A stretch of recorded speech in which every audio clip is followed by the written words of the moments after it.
तो इसके यूटेंसिल्स के बीच में महाराजा का खाना टेस्ट किया जाता था। अच्छा। तो पहले स्थिति में होती हैं, फिर इनको वो साइड ड्राई क्लीन करके उस स्थिति में होती हैं, लास्ट में फाइनल ये करके ये देखिए, ये चांदी का हुक्का बेस है।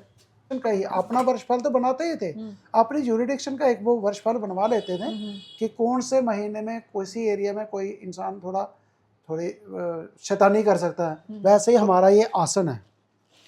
अच्छा। ये सोने चांदी की वायर्स का था, इसको वो डिजाइन किया गया है। फिर ये ब्रास का है। ये ब्रास का है। ट्रैवलिंग के टाइम में इसको यूज किया जाता था। तो ये आप देखेंगे एक ही स्टाइल के दो हुक्का बेसिस हैं। ये मेल के लिए है, ये फीमेल के लिए है। अच्छा।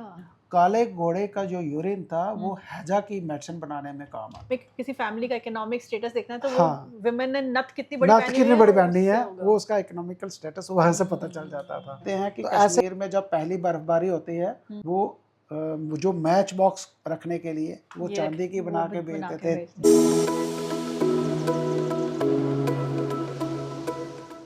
Namaste viewers and welcome back. So last week we were exploring the Shashwat Art Gallery Museum और हमने बात की पेंटिंग्स की, जो इनके पास कलेक्शन है, how they preserve those paintings और उन पेंटिंग्स के बारे में पीछे क्या कहानियाँ हैं। और आज हम इसी कहानी को हम फर्दर प्रोसीड करेंगे और we'll talk about the artifacts which this museum has. और we'll start with the jade. They have rare jade artifacts, जिससे मतलब जेड आपको पता है, वेमेन को तो ज़्यादा पता है कि जेड से हम कितनी ज्वेलरी पहनते हैं, सो फैशनेबल ज्वेलरी। तो जेड से बनी हुई डिफरेंट चीज़ें, डिफरेंट आर्टिफैक्ट्स हैं, वहाँ से हम कहानी शुरू करेंगे। तो आइए शुरू करें। ये यहाँ पे हमने कुछ जहर मोरा की कई सारी किस्में होती हैं, 36 किस्में होती हैं। इसमें हमने डिफरेंट उनके कुछ यूटेंसिल्स रखे हैं, कुछ आर्ट ऑब्जेक्ट्स, कुछ आर्टिफैक्ट्स रखे हैं। जहर मोरा एक जेड स्टोन है। इंग्लिश में इसको जेड स्टोन बोलते हैं, हिंदी में इसको उर्दू में इसको जहर मोर पत्थर बोला जाता है। तो इसके यूटेंसिल्स के बीच में महाराजा का खाना टेस्ट किया जाता था। अच्छा। अगर जहर मिला कोई उसमें वर्जन होगा तो उसमें क्या होता था कि उसका असर कम हो जाता था। तो इनके बीच में उनको तो फिर ऐसे ही जैसे किसी ने हुक्का गुड़गुड़ाना है तो हुक्के की जो भेस बनाई वो इसकी बनाई गई है। ऊपर उसकी कैप बनाई गई हुक्के की, वो चीज़ गई है। कहीं पे इसका डेकोरेटिव कोई ऐसा कंटेनर बना दिया गया, कोई प्लेट्स, कोई कप्स। जैसे आप यहाँ पे देख रहे हैं कि यहाँ पे हैंडल्स उन्होंने खंजरों के हैंडल्स बनाए हुए हैं, कुछ हुक्का बेसिस बनाए हुए हैं। ये सारे ये उसी स्टोन से, जहर मोरा स्टोन से ही बनाए गए। इसमें ज़्यादातर हमने जो सुना है, जितने भी आयुर्वेदाचार्य थे, वैद्य हकीम थे, वो लोग इनके बीच में मेडिसिन भी डाल के रखते थे। कई सारी मेडिसिन पानी के साथ मिक्स करके, दूध के साथ, दही के साथ, या कई सारे वो लोग अपने कुश्ते बनाते थे इनके बीच में। और इसका कहीं कहीं पे देखेंगे तो ऑर्नामेंटल यूज़ भी किया गया है। हाँ, जेड को तो यूजुअली हम करते हैं। ऑर्नामेंटल यूज़ भी इसमें कई सारी आपको डिज़ाइनर ज्वेलरी जो है वो इसमें मिल जाएगी। ऐसे ही यहाँ पे थोड़ी सी हमने ये पहाड़ी ज्वेलरी रखी हुई है। हाँ, ये गले में डालने वाला, गले में ये हसली है, ये सीरी है, ये पेन है, कलम लिखने वाली। ये जो स्टिक दे रहे हैं, हाथी दांत की स्टिक यहाँ पे रखी हुई है। ये जो आप छोटी सी वो देख रहे हैं ना बॉक्स, सुरमेदानी नहीं, ये सुकेर फार्म है। ये फॉर्म। मैच बॉक्स कवर है। अच्छा। हाँ, माचिस इसमें रखी जाती थी। कहते हैं कि कश्मीर में जब पहली बर्फबारी होती है, लड़की वाले लड़के वालों को, लड़के वाले लड़की वालों को मेवे भेजते हैं, फिर उनको कांगड़ी भेजते हैं, उसके साथ सालन जो होती है वो तंथा जिसके साथ राख हिलाई जाती है। तो ऐसे ही वो जो मैच बॉक्स रखने के लिए वो चांदी की बना के बेचते थे, जो चैलन। कश्मीर में भी चांदी का बहुत ज्यादा। हाँ जी, हाँ जी। सैंडल्स भी चांदी की। तो ये जो आप राउंड जैसा देख रहे हैं ना, ये अनंत है। अच्छा, यहाँ पहनने वाला। हाँ, बाजू में डाला जाता था। इसको हमारे जैसे गणेश चतुर्दशी का जो त्यौहार होता है, उससे पहले अनंत चतुर्दशी का त्यौहार यहाँ पे डोगरों का फेस्टिवल हुआ करता था। वहाँ पे पूरा दिन यहाँ पे भगवान विष्णु की आराधना की जाती थी। फिर इस अनंत को पूजा जाता था, इसकी पूजा होती थी। और इसका वेट जो है वो 14 तोले है। अच्छा। 1 तोला 11 ग्राम 664 मिलीग्राम। और इसके बीच में आप ये जो गांठे देख रहे हैं, रिंकल्स देख रहे हैं, ये 14 ही रिंकल्स है इसमें। अच्छा। तो इसको आप 11 ग्राम 664 मिली को आप अगर 14 के साथ मल्टीप्लाई करेंगे 164 के आसपास 1465 इसका ग्राम वेट आएगा इसका। और आज 164 ग्राम चांदी अगर लेनी हो तो वो कम से कम भी 40-45 हाँ, हज़ार वो रुपये की तो आएगी। तो आज वो वैसा हाँ, चलन नहीं ये है। ज्वेलरी ये वाली ज्वेलरी भी जैसे मतलब कि गद्दीस की और डोगरों की ज्वेलरी आपस में मैच खाती थी, अच्छा। क्योंकि गद्दीस जो थे वो ज़्यादातर हिंदू फैमिली हुआ करते थे। तो अब जैसे इन्होंने स्टोन्स के साथ डेकोरेट किया है, जब बीच में कहीं कहीं कुछ जो, क्योंकि मैक्सिमम ज्वेलरी हमने अपनी पैक करके रखी हुई है क्योंकि हमारे पास स्पेस नहीं है डिस्प्ले के लिए। तो उसमें क्या होगा कि गद्दीस और जो डोगरे थे वो श्री रामचंद्र जी का कोई लॉकेट बना दिया, उसका चित्र बना के बीच में लगा दिया, राधा कृष्ण जी का लगा दिया, गणेश जी का लॉकेट बना दिया। तो ऐसे लॉकेट्स वो लोग यूज़ करते थे। जो मुस्लिम्स थे वो लॉकेट्स में क्या करते थे कि उसमें कुछ भी वो नहीं, वो सिर्फ स्टोन्स का कॉम्बिनेशन डालते थे और उसके बीच में वो लोग उसको या तो प्लेन रखते थे या कोई मिरर लुकिंग ग्लास लगा देते थे। तो वो बीच में कोई चित्र वगैरह नहीं लगाते थे। नहीं, वो उनकी ज्वेलरी आप कह रहे थे कि वो हैवी होती थी। उनकी हाँ, जो जितने भी गुज्जर होंगे उनकी ज्वेलरी थोड़ी सी डोगरों से हैवी होती थी। जैसे फॉर एग्जांपल उनका हम लोग रानी हार बोलते हैं, हाँ। तो वो बोलेंगे चमकली। अच्छा। हमारा रानी हार ज़्यादा से ज़्यादा 10 तोले का होगा, तो उनकी जो चमकली होगी वो कम से कम भी मिनिमम 20 तोले की आएगी। वो क्यों होती थी? क्योंकि वो जो गुज्जर वुमेन होती है वो ज़्यादा एक तो स्टर्जी वो और बॉडी हाँ, उनकी अच्छी स्ट्रेंथ, मतलब she can carry the weight. हाँ, वो क्योंकि वो खाना बदोश, हाँ, घूमने फिरने वाले लोग चलने वाले और काम, चलने हाँ। वाले, काम करने वाले, तो फिर उनकी डाइट वैसी, उनका दूध दही मक्खन के ऊपर ज़्यादा इंट्रैक्शन।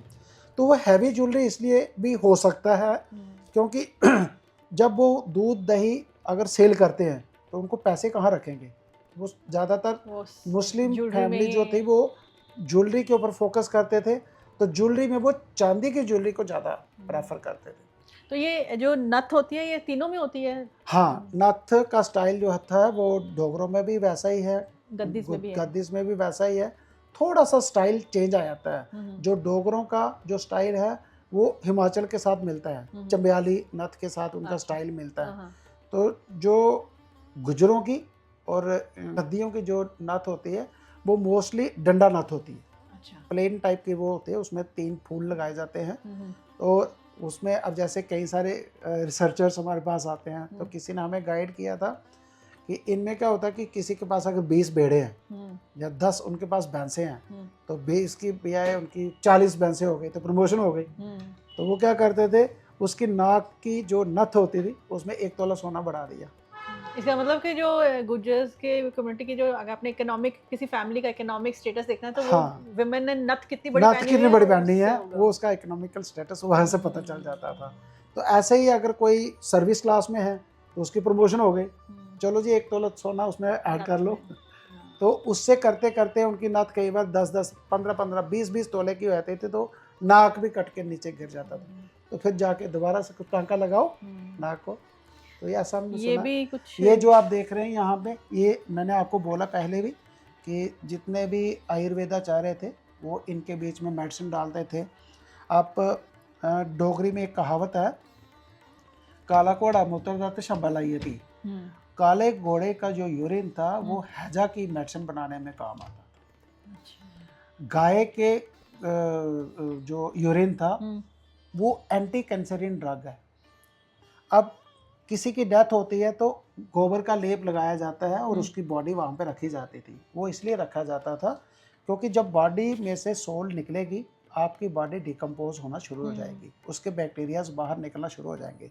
वो जो गोबर लगाया जाता था, जब वो बैक्टीरिया बाहर निकलते हैं तो गोबर के साथ टच करेंगे तो वो ख़त्म हो जाएंगे। इसलिए बोला जाता था कि किसी डेथ वाले घर में जाएंगे तो आके नहा लो। वो उसका वो वर्जन था।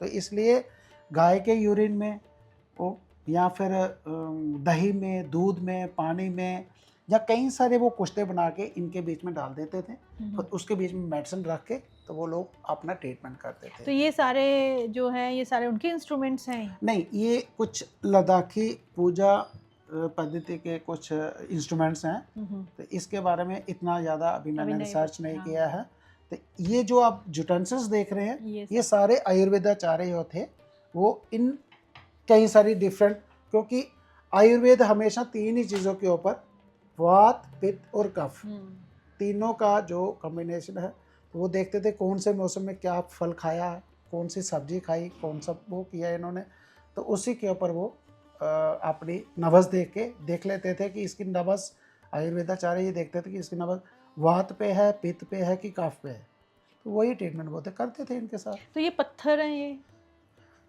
हाँ, ये जो देख रहे हैं ये फिर अलग अलग किस्म के वो पत्थर आ गए ना इसके जहर मोरा के, अच्छा। तो इसको घिस के तो वो पानी के बीच में मिक्स करके, तो कई सारे लोगों को उसका पानी भी इनटेक करवाते थे। कहते हैं इससे जो बीपी की प्रॉब्लम जो वो जिसका बीपी शूट किया हुआ वो उसको बिल्कुल कंट्रोल कर लेता था। जहर मोरा। जहर मोरा। इसके लॉकेट्स भी डाले जाते थे। ये जो आप बीच में देख रहे हैं यहाँ पे कुछ लिमिटेड हमने मैन्युस्क्रिप्ट्स यहाँ पे रखे हुए हैं। ये बोधि स्क्रिप्ट में लिखा गया मैन्युस्क्रिप्ट है, ये पॉम लीफ के ऊपर मैन्युस्क्रिप्ट है, उड़िया भाषा में लिखा गया है, ये कुछ संस्कृत के हैं। यहाँ पे हमने रखे हुए हैं कुछ वेपन्स के जो हैंडल्स, तलवारों के स्वॉर्ड्स के हमने हैंडल रखे अच्छा, हैं, जो हुरा रखा हुआ है, कुछ बायोनोकुलर्स रखी हुई हैं। तो ये किसका वो है स्टैचू? हाँ, ये अब जैसे हमारे यहाँ पे क्या था कि वो किसी के हत्या हुए थे तो उसका फिर मोहरा बनाया जाता है ना, ये मोहरा तो ये मोहरा बनाया हुआ है किसी ने, ये टेराकोटा टाइल के ऊपर मोहरा बनाया गया है। वो लास्ट में आप देखेंगे वो सब्जी काटने वाला प्लेटरा है, सब्जी काटने वाला प्लेटरा बनाया गया है। और यहाँ पे आप देखेंगे ये कई सारे हुक्का बेसिस आपको मिलेंगे देखने को यहाँ पे, क्योंकि पहले टाइम में क्या था कि किसी किस्म का एंटरटेनमेंट का कोई साधन नहीं था, टीवी नहीं था, मोबाइल नहीं था, तो लोग क्या करते थे शाम को आपस में बैठ के तो गैदरिंग करते थे, तो ज़्यादा से ज़्यादा हुक्का गुड़गुड़ाते थे। तो ट्रैवलिंग के टाइम में भी हुक्के का यूज़ किया जाता था। तो ये आप देखेंगे एक ही स्टाइल के 2 हुक्का बेसिस हैं, ये मेल के लिए है, ये फीमेल के लिए है। अच्छा, ठीक है, वो मतलब उसका थोड़ा सोफिस्टिकेटेड और छोटा है। जी। और इसके ऊपर ये जो जितनी भी कार्विंग की हुई है ये हमारी लोकल कार्विंग यहाँ की। अच्छा, ठीक है, और ये लोकली मेड है, और लोकल मेड है और अष्ट धातु में है। अच्छा, अष्ट धातु में है। ऐसे ही मैं यहाँ पे आपको दिखाता हूँ, जो पैसे वाले लोग थे उस टाइम भी, तो वो लोग क्या करते थे, चांदी के हुक्का बेसिस रखते थे। मैं आपको अभी दिखाता हूँ यहाँ पे, ये देखिए ये चांदी का हुक्का बेस है, ये चांदी के हुक्का बेसिस है। ये भी वैसे ही है कि ये फीमेल का है, ये मेल का है। ये तो मैंने अपने दादाजी को देखा हुआ है, वो इसके बीच में पानी डालते थे, यहाँ पे कैप लगाते थे, यहाँ पे उन्होंने एक छोटी सी पाइप बनाई हुई होती थी, तो जेब से निकालते थे तो हुक्का गुड़गुड़ाना शुरू कर देते। ये मैंने दादाजी को पीते हुए देखा हुआ है। अच्छा, मैंने पहली बार देखा है ऐसा हुक्का। हाँ जी, ये चांदी के हैं, बिल्कुल चांदी के हैं, 2 हुक्का बेसिस है। तो उस टाइम क्या था, एंटरटेनमेंट का कोई साधन नहीं था अभी। हाँ, गपशप करनी है बैठ के हाँ, चौपाल पे, आपस में बैठना है, बतैरना है, कोई बातें करनी है, तो कई लोग क्या करते थे फिर ऐसे छोटे छोटे हुक्का बेसिस होते थे। ये ब्रास का है, ये ब्रास का है, ट्रैवलिंग के टाइम में इसको यूज किया जाता था। अच्छा, मैंने बड़े बड़े हुक्के देखे हैं, पहली बार देखा है इतना छोटा। जी। तो ये यहाँ पे हमने कुछ कलेक्शन जो है वो रिजर्व में रखी हुई है। अच्छा, ये हमारे पास रागमाला रागनी की सीरीज है, 11 पेंटिंगें रागमाला की हैं, 12 पेंटिंगें हमारे पास रासमंजरी की हैं, बसोली स्कूल की। और ये जो आपने पेंटिंगें देखी गुरु नानक देव सीरीज की, हमारे पास स्पेस कम जगह हो ना हमारे पास। अच्छा, ये एक जैसे मुस्लिम कम्युनिटी में जानमाज होता है, वैसे ही हमारा ये आसन है। अच्छा, ये सोने चांदी की वायर्स के था, इसको वो डिज़ाइन किया गया है। फिर ये किसका है? ये सोने चांदी की वायर है, तो ये ये मतलब कि जैसे महारानी जी ने या महाराजा ने वो आसन लगा के तो पूजा करनी है, तो फिर उनका लिए ये वैसा हो सकता है। इसी के साथ का एक बड़ा भी है इस साइज का, वो हमने पैक करके रखा हुआ, कोई स्पेस नहीं, हमारे पास स्पेस की प्रॉब्लम है। तो ये आसन हमारा। ये वाटर कूलर, ये वाटर कूलर नहीं जी, ये आ गया हमारा हीटर। यहाँ पे नीचे इसके लैंप रखा जाता था, अच्छा, तो उसमें हीट जाती थी, अंदर पानी गर्म होता था, तो स्टीम पैदा होते थे गर्म पानी करने के लिए या चाय बनाने के लिए। तो ये एक किस्म का आपका केटल। इसको अब मॉडर्नाइज्ड वे में अब आजकल वो यूज करते हैं, शादियों में भी यूज करते हैं, नीचे थोड़ी सी जैसे वो है हाँ, ना हाँ वो केटल पानी, केटल हाँ। एज ए केटल इसको। तो ये इंग्लिश वर्जन का बना हुआ है, इंग्लिश पैटर्न का बना हुआ है। तो जैसे आप हमाम कह सकते हो, बड़ा हमाम, छोटा छोटा हमाम, हमाम वैसे। तो ऐसे ही छोटी केटल, बड़ी केटल, ये समावार है। ये कॉइन्स हैं, हाँ, ये कॉइन्स हैं कुछ डिफरेंट डिफरेंट इराज के। इसमें कौड़ीज हैं, इस कौड़ियों का मेरे को था कि कौड़ी कौड़ी इसमें नहीं है, कोई कौड़ी नहीं रखी है। वो जब हम डिस्प्ले लेके जाते हैं तो तब हमने दिखाते हैं। हमने फ्रेम करके रखे अच्छा, हुए हैं, अच्छा। मतलब कौड़ियों से लेके करोड़ों तक। तो इसमें ऐसे ही हमने लिमिटेड कुछ कॉइन्स रखे हैं, कुछ मुगल हरा के हैं, कोई कुशाना के हैं, वही सब लोकली या कुछ- अवेलेबल हुए हैं। हाँ, जो लोकली जो लोकल थे। अवेलेबल हुए हमें, वो हमने यहाँ पे डिस्प्ले में रखे हुए हैं। ये एक समावार यहाँ पे रखी हुई है हमारे कश्मीरी कल्चर को डिपिक्ट करने के लिए। हाँ, ये तो हाँ जी, ये समावार, ये 4 पेंटिंगें हैं यहाँ पे, 3 जो आप देख रहे हैं, हाँ। ये श्रीनाथ जी की है, नाथद्वारा स्कूल की पेंटिंग है ये वाली। ये हम दिल्ली में एक एग्जीबिशन करके गए थे, तो किसी मेरे जैसे कलेक्टर से ही हमने ये 3 पेंटिंगें ली थी, उनसे ली थी, उनको मैंने एक्सचेंज किया। अपना जम्मू स्कूल और कश्मीर स्कूल की हमने कुछ पेंटिंगें उनको तो ये कितने साल पुरानी होंगी? इनका भी पीरियड कोई अंदाजन 70-80 साल, 70-80 साल, इससे ज़्यादा नहीं है अभी। ये एक इम्पॉर्टेंट हमारे पास ये कलेक्शन मुझे है। लग रहा है किसी का टेबल बनाया हुआ है। हाँ ये एक इम्पॉर्टेंट हमारी कलेक्शन है। यहाँ पे क्या था कि जो ये हिली एरिया में छोटे छोटे यूरिडिक्शन हुआ करते थे महाराजास की, लिमिटेड। जाम्बूलोचन जम्मू का राजा आ गया, बाहुलोचन बाहू फोर्ट का राजा आ गया, तो इनके छोटे छोटे यूरिडिक्शन थी। तो उनकी यूरिडिक्शन में आने वाले टाइम में 1 साल के अंदर कोई वो क्या करते थे कि अपनी यूरिडिक्शन का ही अपना वर्षफल तो बनाते ही थे, अपनी यूरिडिक्शन का एक वो वर्षफल बनवा लेते थे कि कौन से महीने में किसी एरिया में कोई इंसान थोड़ी शैतानी कर सकता है, तो उसके लिए उन लोगों ने ये बनाया। और इसमें आपको संस्कृत और शारदा लिपि के जो वर्ड्स हैं वो ही इसमें यूज़ किए गए हैं, ब्रह्मा विष्णु महेश। और ये सैफरान के फूल यहाँ पे दिखाए गए हैं, डिज़ाइन किए गए हैं, इसका जो है वो। और कांगड़ा शैली को इन्होंने कॉपी करके तो एक कश्मीरी स्टाइल में इसको बनाया।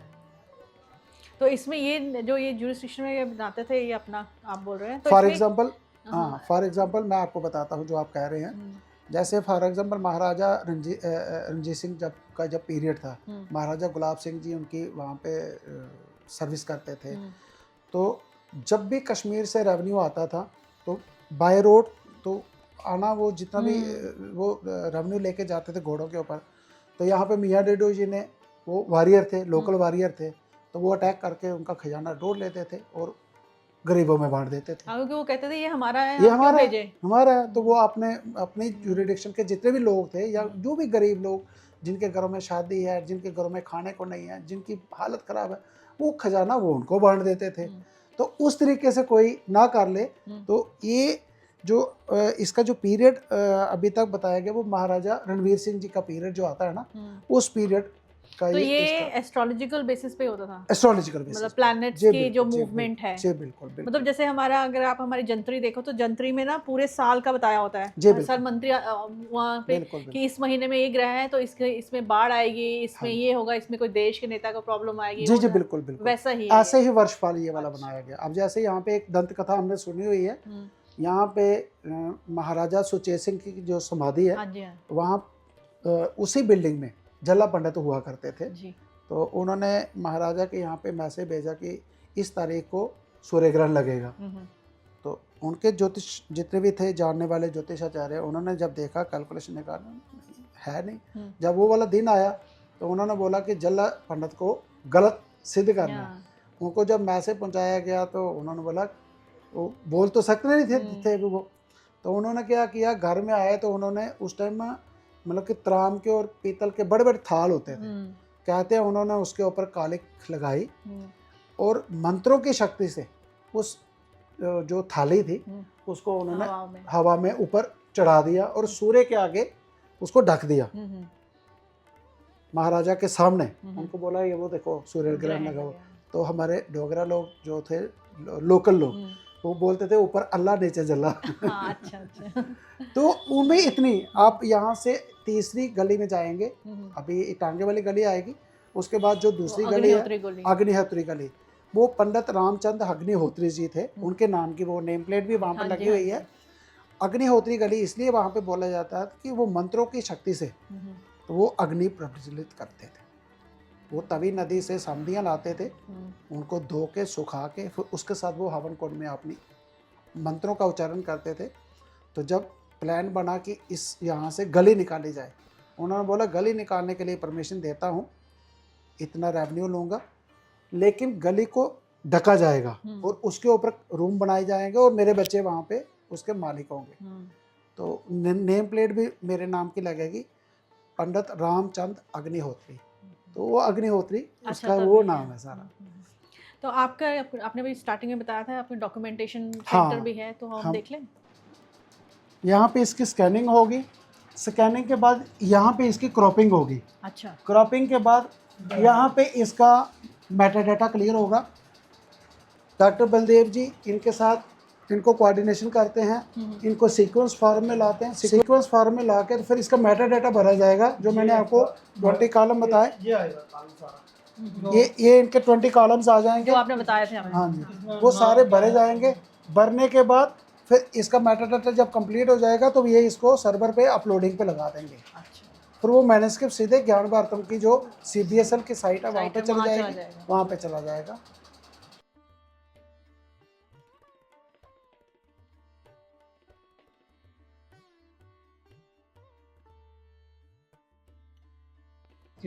इसमें 3 किताबें हैं, अमरसार है, एक नरसिंह का बच्चा है, एक गीत गोविंद है। 3 किताबें हैं। 3 किताबें। एक किताबें में कई बार हमें ज़्यादा किताबें भी मिलती हैं। तो उसके टाइटल्स ये गोल्ड में वर्क हुआ हुआ है। ये देखिए गोल्ड का है। महाराजा अधिराज महाराजा जम्बू गो ब्राह्मण प्रतिपाल पालक सदा विराजुः लिपि वासुदेव मूलता ना शुभम 108। ये उनका वो अपना वो 108 यहाँ के उधर लिखा होगा उन्होंने कुछ, तो ऐसे ही ये आ गया हमारा। ये हम इसके पेज हैं अमरसार की, ऐसे ही ये आगे चलेगा। रहने वाले श्रीनगर जैन कदल के बीच उस पीछे श्री अमृतसर, अब आप मूल तान लिख अर्जी, ये संस्कृत में नहीं है। ये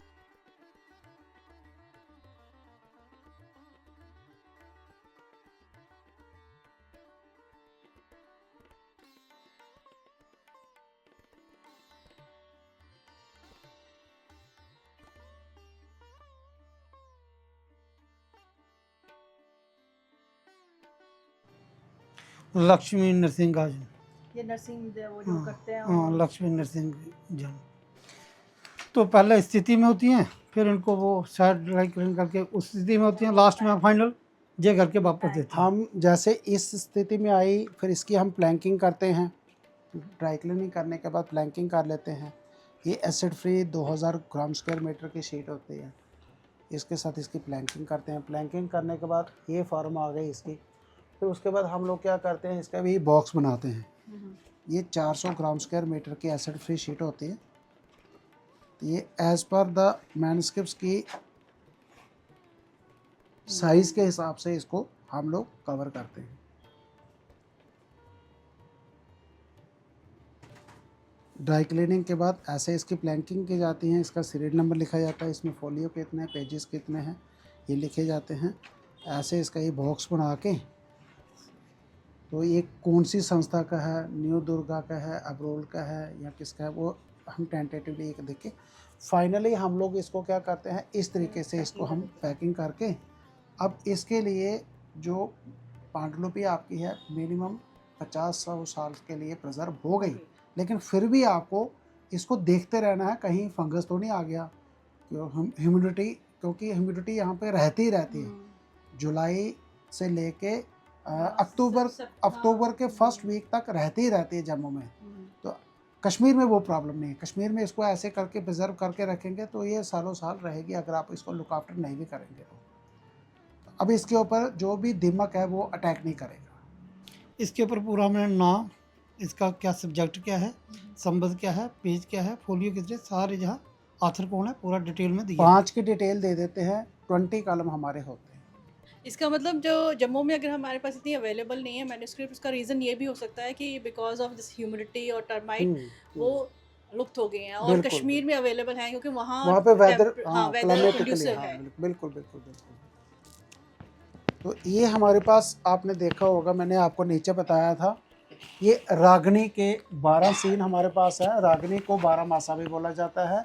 12 महीने के जो 12 महीने हैं उसमें राग मेघ, राग भंग, राग मल्हार, जो 12 मास के 12 राग हैं वो ये रागनी के हमारे पास 12 सीन अवेलेबल है। ऐसे ही ये रागमाला के हमारे पास 11 सीन अवेलेबल है।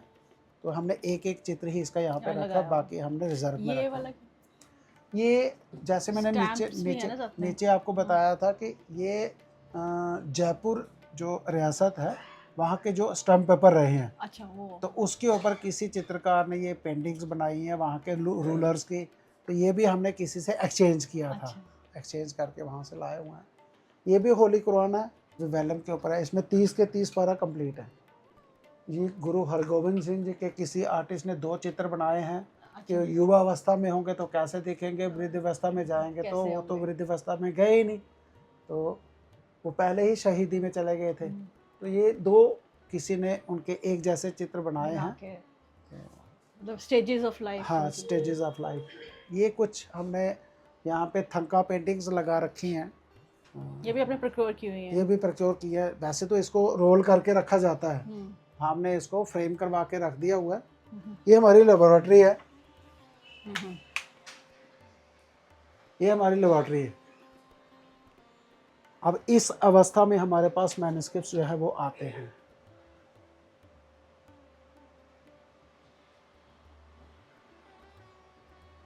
और फिर फाइनली वो रेड उसमें चला जाता है। बिल्कुल बिल्कुल। preserve होके। फाइनली जब प्रिजर्व हो जाती है तो फिर उसको हम लोग उस तरीके से प्रिजर्व करके तो आगे रखते हैं।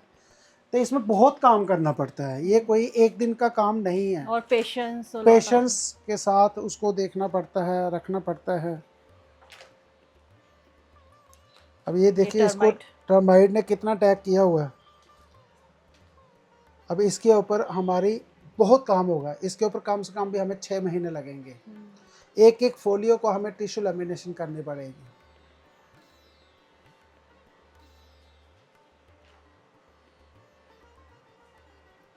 ये कोई आसान काम नहीं है। जैसे आप लेमिनेशन करते हैं वो लेमिनेशन एक अलग चीज़ है। ये जापानी टिश्यू पेपर के साथ हम लोग लेमिनेशन करते हैं। जो मार्केट से आप लेमिनेशन करवाते हैं वो आपके डॉक्यूमेंट्स को ख़राब कर देगी, क्योंकि उसमें एसडिक पेन है, पेपर में एसडिक पेन है। तो इस जापानीज टिश्यू पेपर के साथ जो इम्पोर्टेंट मैन्युस्क्रिप्ट्स का उसकी हम लेमिनेशन कर देते हैं। वो इसके साथ जो रेयर मैन्युस्क्रिप्ट्स में नहीं आता है, कॉमन में आता है, तो उसकी हम सिंपल फिलिंग करते हैं, टिश्यू फिलिंग करते हैं। सो व्यूअर्स, ये था हमारा टूर पूरे शाश्वत आर्ट गैलरी का, जो एक फुल फ्लेज्ड म्यूज़ियम है, और यहाँ डॉक्यूमेंटेशन सेंटर भी है जो सुरेश अब्रोज जी चला रहे हैं। And next time when you step into this Dhauntli बाज़ार, प्लीज़ आप देखिए वहाँ ऊपर लिखा है शाश्वत गैलरी, आप आइए म्यूज़ियम में देखिए और ये देखिए कि हमारे यहाँ पर जो विरासत है वो कैसे एक प्राइवेट म्यूज़ियम उसको संभाल रहा है, उसकी संरक्षण कर रहा है। और now you know the drill कि आपको इसको एपिसोड को लाइक करना है, शेयर करना है, हाइप करना है, और प्लीज़ हमें कमेंट करके बताइए। और अगर आपके पास भी कोई ऐसी चीज़ है जो आप चाहते हैं कि वो प्रिजर्व हो, आप इस म्यूज़ियम में आ सकते हैं, आप सुरेश अब्रोल जी से कांटेक्ट कर सकते हैं और वो आपकी जो भी कोई चीज़ है, हेयरलूम है, उसको वो प्रिजर्व करके आपको वापस कर देंगे। ये भी होता है यहाँ, डॉक्यूमेंटेशन और प्रिजर्वेशन दोनों होती हैं। Thank you.